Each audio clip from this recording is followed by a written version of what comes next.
Dalam teknologi ada dua arsitektur yang terus bersaing dan menjadi perdebatan besar, yaitu ARM dan juga x86. ARM terkenal dengan hemat daya, x86 terkenal sebagai tulang punggung untuk performa PC, laptop, dan juga server. ARM mulai memasuki ranah x86, sementara x86 mempertahankan dominasi untuk tetap relevan di tengah gempuran chip berbasis ARM. Tapi apa sih perbedaan kedua arsitektur tersebut? Apa kelebihannya dan kekurangannya? Dan apakah ARM bakalan bisa menggantikan x86 di masa depan?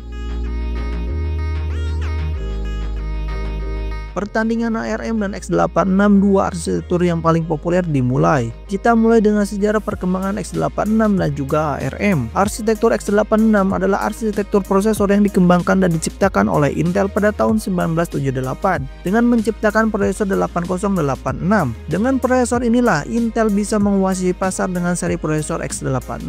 Intel terus membuat banyak inovasi yang melahirkan banyak prosesor seperti Pentium sampai dengan prosesor Intel Core i series. Sejak itulah x86 menjadi standar untuk komputer desktop, laptop, dan bahkan server. Karena Intel terlalu overpower, muncullah AMD sebagai rival untuk menyaingi kekuasaan Intel. Karena AMD tidak mau dunia teknologi dimonopoli oleh Intel, AMD juga menggunakan arsitektur x86 yang membuat persaingan di dunia komputerisasi semakin ketat. Di sisi lain, ARM diciptakan oleh perusahaan dengan nama yang sama, yaitu ARM Limited, yang dulu singkatannya adalah Advanced Race Machine dan sekarang lebih dikenal sebagai sebutan ARM aja. Perusahaan ARM tidak menciptakan CPU-nya sendiri kayak Intel atau AMD, tapi mereka hanya merancang arsitektur CPU-nya aja dan mereka mengizinkan perusahaan lain untuk memakai desain CPU ARM untuk dibuatkan CPU-nya sendiri. ARM ini menggunakan sistem open licensing. Jadi jika perusahaan lain ingin menggunakan desain CPU ARM, maka mereka harus membayar lisensi ke perusahaan ARM tersebut. Awalnya ARM ini dirancang untuk perangkat sederhana dengan konsumsi daya rendah, tapi sekarang ARM telah berkembang dan bisa menjadi fondasi utama untuk teknologi smartphone, tablet, dan bahkan sekarang ada beberapa laptop modern yang menggunakan teknologi yang berbasis ARM. Saat ini banyak brand besar yang menggunakan arsitektur ARM. Contohnya ada Apple yang dulu menggunakan Intel tapi sekarang beralih ke ARM. Kemudian Qualcomm. Tentu saja Qualcomm menggunakan ARM sebagai pembuatan prosesor Snapdragon yang ada hampir di semua smartphone Android. Kemudian Samsung yang menggunakan ARM untuk prosesor Exynos milik mereka. Kemudian ada Nvidia yang mengembangkan chip berbasis ARM untuk AI dan data center mereka. Bahkan beberapa perusahaan besar kayak Google dan Amazon menggunakan ARM untuk server mereka di cloud. Ya, cukup beragam perusahaan yang menggunakan ARM ini. Berbeda dengan CPU x86 yang hanya digunakan Intel dan juga AMD, yang pembuatan CPU-nya aja mereka produksi sendiri. Untuk cara kerja atau instruction set, ARM dan x86 ini juga cukup agak berbeda. Untuk CPU x86 memakai desain kompleks instruction set komputer atau CIS, dan CPU ARM menggunakan reduced instruction set komputer atau RISC. Seperti namanya, CIS yang dipakai x86 memiliki interaction yang sedikit, tapi memiliki waktu proses yang lumayan cukup lama. Jadi, CIS ini membutuhkan jumlah transistor yang lumayan banyak dan bisa memakan konsumsi daya yang lumayan cukup besar. Sehingga CPU x86 ini cocok digunakan di perangkat yang besar, seperti PC desktop atau server yang tidak memiliki limitasi konsumsi daya listrik. Sedangkan RISC yang dipakai CPU ARM kebalikan dari CIS yang dipakai CPU x86. CPU ARM memiliki instruction set yang banyak tapi memiliki waktu proses yang singkat dan simple. Jadi tidak membutuhkan banyak transistor dan tidak terlalu memakan banyak daya, yang membuat ARM ini cocok untuk dipakai di perangkat mobile yang bisa ditenagai dengan baterai. Contohnya smartphone. Tapi CPU ARM dan x86 zaman sekarang sudah berkembang satu sama lain, yang membuat mereka bisa saling menambah kekurangan masing-masing instruction set. Seperti CPU x86 yang sudah mencapai efisiensi daya yang lebih baik, dan CPU ARM yang mulai merangkak ke perangkat yang lebih besar kayak laptop. Kalau dilihat dari instruction set kedua arsitektur, ada beberapa kelebihan dan kekurangan yang dimiliki arsitektur ARM. Untuk kelebihan arsitektur ARM yaitu sebagai berikut. Yang pertama adalah efisiensi daya. Arsitektur ARM dirancang dengan fokus pada konsumsi daya yang rendah, sehingga sangat cocok untuk perangkat mobile yang bergantung dan ditenagai oleh baterai. Kelebihan yang kedua yaitu ukurannya yang lebih kecil. Prosesor ARM cenderung lebih kecil dibandingkan dengan prosesor x86, sehingga lebih fleksibel untuk perangkat dengan ruangan yang cukup terbatas.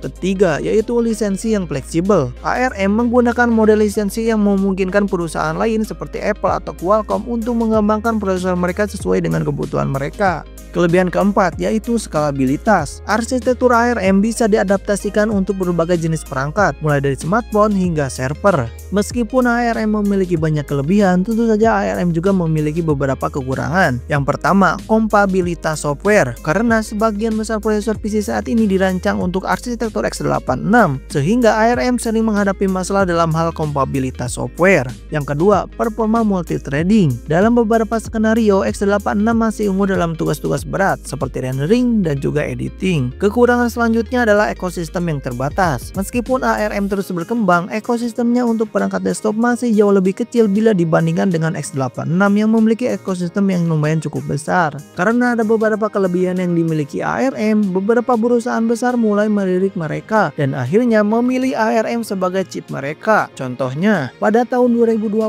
Apple mengumumkan berpaling dari Intel yang sudah mereka pakai bertahun-tahun yang berbasis x86 dan pindah ke chip berbasis ARM, yang kemudian Apple mengembangkan chip mereka sendiri dan lahirlah seri Apple Silicon. Dengan menggunakan teknologi berbasis ARM, Apple bisa membuat chip mereka memiliki performa lebih di setiap generasinya. Ya, berbeda dengan Apple saat bersama Intel, bukannya mendapatkan performa lebih di setiap generasi, tapi Apple malah mendapatkan isu thermal throttling ketika Intel meningkatkan jumlah core mereka, yang akhirnya MacBook yang setipis itu tidak mampu mengatasi panas yang berlebih dari CPU buatan Intel, dan muncullah beberapa isu masalah. Apple juga terkendala dengan Intel yang belum bisa memperbaiki teknologi tersebut, dan Intel juga kadang tidak suka menepati roadmap yang diberikan oleh Apple. Nah, di sanalah Intel blunder yang memaksa Apple untuk membuat CPU mereka yang berbasis ARM yang kita kenal sekarang sebagai Apple M1.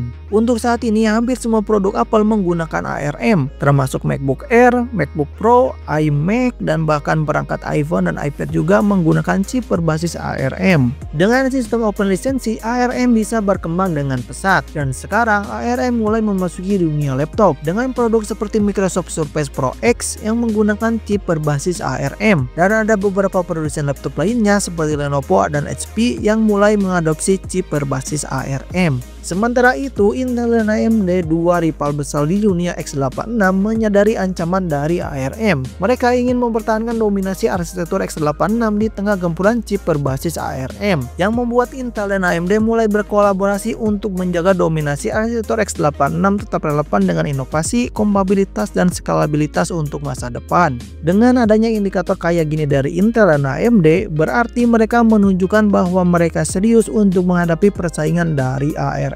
Dengan keadaan yang kayak gini, muncullah pertanyaan besar. Apakah ARM bisa menggantikan x86 di masa depan? Jawabannya mungkin aja bisa, tapi tidak dalam waktu yang dekat. ARM memang sudah mendominasi perangkat mobil dan sekarang mulai merambah ke dunia laptop. Tapi ada kabar buruk dari Qualcomm yang katanya digugat dan lisensi yang diberikan oleh ARM akan dicabut. Karena Qualcomm melanggar perjanjian karena membuat chip yang berbasis ARM untuk segmentasi laptop. Di sisi lain, x86 masih kuat di pasar PC gaming, workstation, dan juga server. Jadi agak hampir tidak mungkin ARM bisa menggantikan x86 dan mendominasi dunia teknologi PC. Dan sekarang juga Intel dan AMD sedang berkolaborasi untuk melawan ancaman berbasis ARM. Tidak menutup kemungkinan x86 bisa terus bertambah kuat dan bisa aja x86 menyerang dominasi perangkat mobile yang berbasis ARM. Dukungan software yang masih menjadi masalah utama yang harus diselesaikan oleh ARM. Kalau semakin banyak software yang mendukung ARM, bisa aja ARM ini berkembang dengan sangat pesat. ARM memang mempunyai potensi untuk menjadi arsitektur utama di masa depan.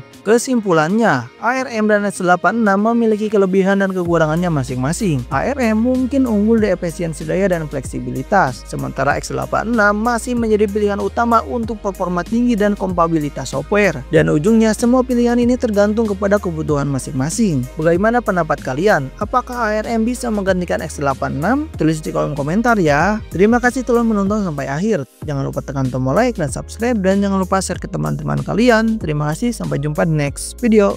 Bye bye.